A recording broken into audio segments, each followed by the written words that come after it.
Bwana, mambo ni vipi? Mambo ni poa, uko fresh? I hope uko poa. Hii hapa ilikuwa ni safari ya Twende Kuu 2025 ambayo ilikuwa ni ya kwenda Zanzibar. Lakini bwana, huko Zanzibar kuna mambo mengi kibao ya kufurahisha sana. Lakini leo nimekuletea tukio moja wapo ambayo ilifurahisha sana, yani watu walienjoy kinoma noma, ambayo ilikuwa ni tukio la keki, ambayo keki ilikuwa ni ya surprise.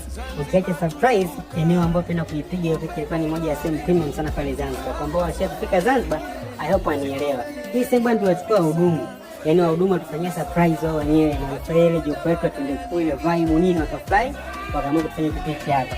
Hapo tuwafungulia mlango, hapo na jamaa tasiri sasa. Yani siri mwanangu ni vibe mwanzo mwisho. Kamshika nilikuwa na jamaa kaanza kumchezesha. Watu wakacheza, wakaenjoy, wakafly, unajua Alafu kwenye tour, of course siku zote tukaenda kwenye tour, maana kwenda kwa ajili ya kurelax mambo ya akili zako.